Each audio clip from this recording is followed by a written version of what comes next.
Ya, jadi saya memang untuk pertama kali ini datang ke Waropen. Dari seluruh kabupaten kota di Papua ini saya sudah kelilingi, hanya ada 2 yang belum termasuk, salah satunya yang ketiga adalah Waropen ya.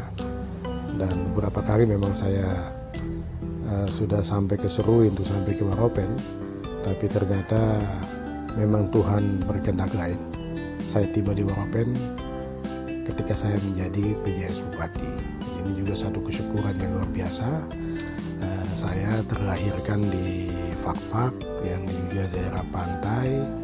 Kemudian saya melakukan perjalanan untuk studi saya di Makassar cukup lama, S1, S2 saya di Makassar, kemudian juga sampai ke Bandung untuk S3.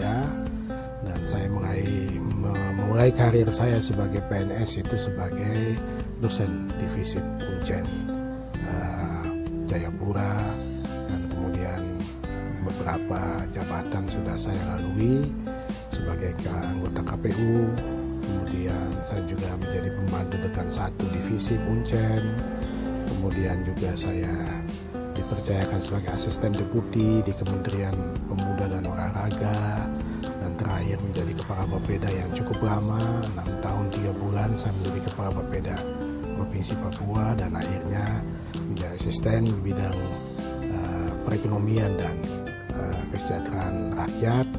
Dan itulah kemudian terakhir adalah dipercayakan mengemban tugas dari negara dan pemerintah melalui Gubernur Papua Lukas NMB menugaskan saya untuk menjadi PJS Bupati di Waropen. Jadi artinya sudah sekian lama saya melaksanakan tugas tanggung jawab saya sebagai PNS, dan kali ini menjadi PJS Bupati dan tempatnya adalah di Waropen.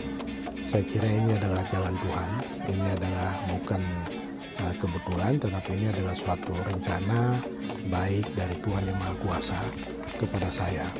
Karena setelah saya tiba menginjakan kaki pertama di Waropen yang disambut secara adat oleh masyarakat Waropen, saya merasakan ada kekuatan tersendiri ya, yang ada di Waropen.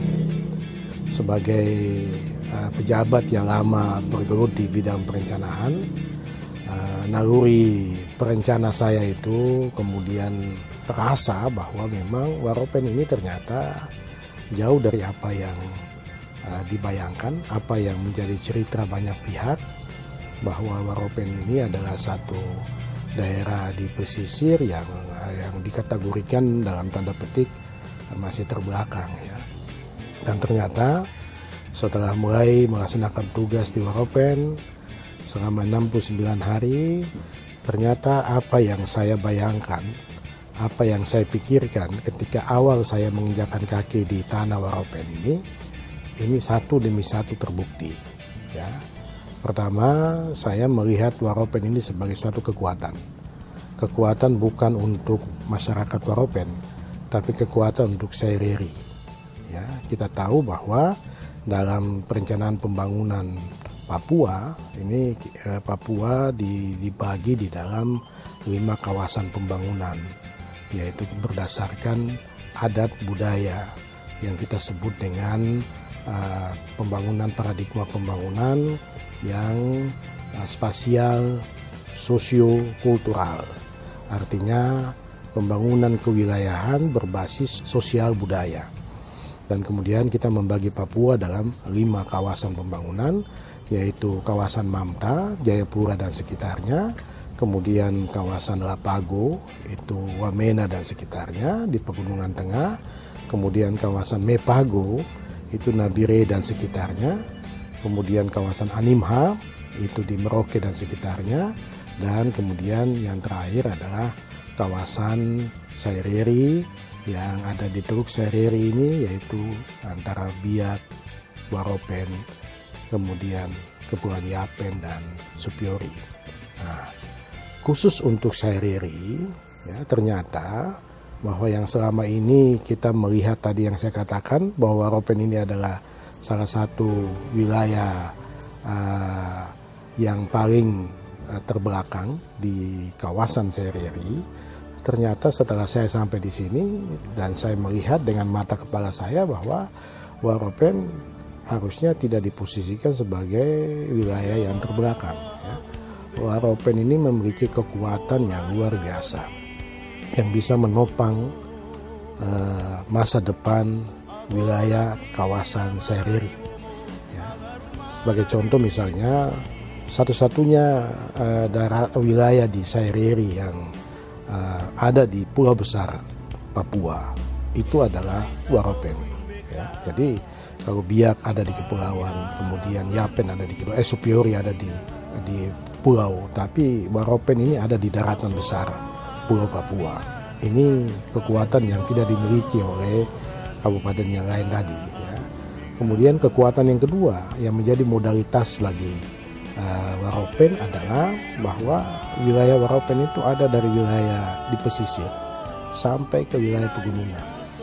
Jadi ada dua kultur yang berbeda. Ya, ada kultur yang ada di wilayah pantai yang biasanya kita duduk di para adat di rumah panggung di pesisir pantai, tapi ada juga masyarakat yang berdomisili di dataran tinggi, di pegunungan. Ya, ini yang budayanya adalah budaya pegunungan tengah yang rumah adatnya untuk duduk membicarakan berbagai hal dalam bentuk honai. Ini kekuatan yang tidak dimiliki oleh kabupaten lain yang ada di Papua misalnya. Ya. Nah, kemudian yang berikut juga kekuatan lain yang dimiliki oleh Waropen adalah dari aspek geografis, kemudian geopolitik, geoekonominya. Ini Waropen berbatasan langsung dengan beberapa kabupaten daerah di kawasan Manta, ya, berbatasan dengan Membramo Raya yang bisa kita tempuh dengan jalan darat. Ya. Kemudian berbatasan juga dengan wilayah di kawasan Alapago. Ada di sana Puncak, ya, Puncak Jaya, kemudian Puncak. Kemudian ada juga berbatasan dengan wilayah Mepago, ya, itu Paniai dan Intan Jaya. Ini semua batas-batas wilayah Waropen yang strategis, yang kemudian dalam perkembangannya karena Waropen ini di pesisir, ini bisa menjadi hub, menjadi penghubung utama antara pesisir dengan pegunungan. Bahkan juga menjadi penghubung untuk mobilisasi barang, komoditas unggulan Papua yang baik yang menjadi kebutuhan masyarakat Papua, terutama di kawasan-kawasan tadi itu, atau juga komoditas unggulan yang mau kita jual atau kita kembangkan, kita ekspor ke berbagai negara, termasuk juga tidak hanya di Indonesia tetapi juga kepada negara-negara sahabat. Ini menunjukkan bahwa posisi strategis dari aspek geostrategis dan geoekonominya sangat luar biasa. Waropen juga punya suatu hal yang khas, ya, yaitu punya bakau, hutan bakau yang tidak banyak dimiliki oleh wilayah di Papua ini. Ya, dan hutan bakau Waropen ini menjadi salah satu modalitas bagi Waropen untuk kita mengembangkan Waropen sebagai wilayah pengembangan ekonomi hijau, ya, atau yang biasa kita sebut dengan green growth economy. Ya, ini adalah satu kekuatan. Oleh karena itu saya juga sudah melabeling, ya, Waropen ini sebagai negeri hamparan sejuta bakau, karena ini sesuatu yang unik, ya, karena bakau ini tidak banyak dimiliki oleh daerah di Indonesia, sehingga ini harus juga menjadi kekuatan yang luar biasa bagi Waropen. Jadi kalau semua wilayah Sereri itu, Waropen, Biak Numfor, kemudian Kepulauan Yapen dan Supiori, itu semuanya itu luasnya lebih dari 16.000 kilometer persegi. Waropen itu ada 10.800 kilometer. Artinya Waropen, luasan Waropen itu 66% dari luasan daratan di empat kabupaten di wilayah Saireri, ya, yaitu Waropen sendiri, Biak Numfor, Kepulauan Yapen, dan Supiori. Ini kekuatan yang luar biasa, ya. Dan yang juga menjadi penting, satu hal lagi yang saya anggap menjadi penting untuk pengembangan Waropen ke depan adalah budaya Waropen yang saya kira sangat welcome, terbuka, menerima siapa saja yang datang di Waropen, apalagi datang dengan keinginan untuk bersama-sama memajukan Waropen. Mereka sangat membuka diri, ya. Ini kultur yang sudah berkembang secara turun-temurun, dan itu terbukti bahwa salah satu daerah yang boleh saya katakan teraman di Papua adalah di Waropen, ya. Kita bisa saja meletakkan kendaraan, bahkan juga ada rumah-rumah yang saya lihat sampai tengah malam tidak ditutup. Itu sudah menjadi tradisi di Waropen, bahwa situasinya aman, terkendali, tidak ada kriminalitas yang menonjol, ya. Sehingga saya juga sudah komunikasi dengan pihak kepolisian menanyakan itu, dan terbukti memang kriminalitasnya juga rendah, ya.